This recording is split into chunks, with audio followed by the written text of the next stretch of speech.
मध्य प्रदेश की पुलिस आरक्षक भर्ती परीक्षा 8 जनवरी 2022 से 17 फरवरी 2022 तक हुई और उसके परिणाम 24 मार्च को आए।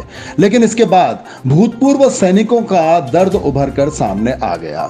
उनका कहना है कि 15 से 20 साल उन्होंने सेना में नौकरी की और जब वो वापस अपने घरों की ओर आए, परीक्षा दी, तो उसके बाद खुद को छला हुआ महसूस कर रहे हैं। आखिर क्या कारण है कि जो भूतपूर्व सैनिक अपने आप को छला हुआ महसूस कर रहे हैं?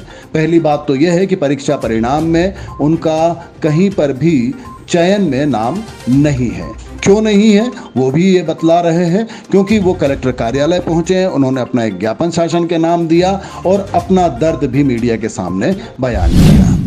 हमने कलेक्टर साहब को जो ज्ञापन दिया है, हम लोग भूतपूर्व सैनिक हैं और भूतपूर्व सैनिक का 1985 से नियमवाली में बताया गया है कि 10% आरक्षण का जो केंद्र सरकार से भी सेंक्शन है, मंजूरी है, लेकिन उन्होंने इस भर्ती में 2020 में संशोधन करके हम लोगों का आरक्षण जो मारा है और हम लोगों के साथ बहुत ही नाइंसाफ़ी की है। मैंने हमारे साथ एक धोखा हुआ है।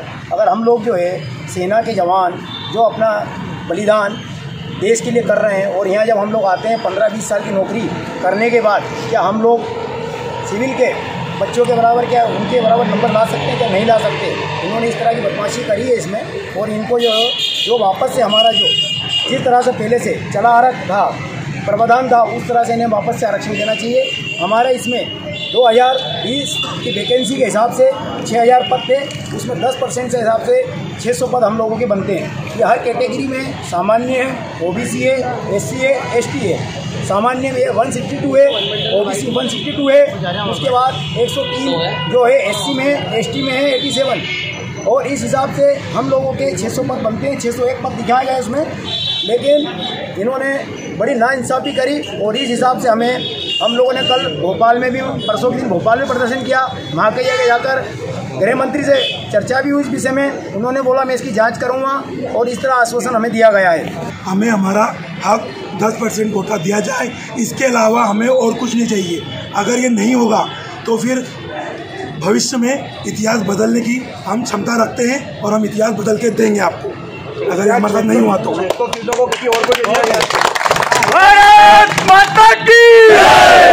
सर, इसमें किसी को पता नहीं चल रहा है इन्होंने कटअप क्या निकाला है। हमने आरटीआई भी डाला है 2005 के हिसाब से, कि हमें आरटीआई के हिसाब से बताया जाए कि आपने ये पद किसको दिए हैं। ये देश के अंदर, प्रदेश के अंदर एक बहुत बड़ा घोटाला है और इसकी जांच होना चाहिए और जो हम लोगों का 10% जो कोटा है वो हमें देना चाहिए। ये एक उच्च स्तरीय बहुत तरह की एक घटना घटी है जो एक प्रदेश के अंदर बहुत अपमानजनक है। आज पूरा देश शायद मध्य प्रदेश सरकार की तरफ हंस रहा हो। हम आपसे फिर एक रिक्वेस्ट करते हैं, हमें हमारा कोटा चाहिए।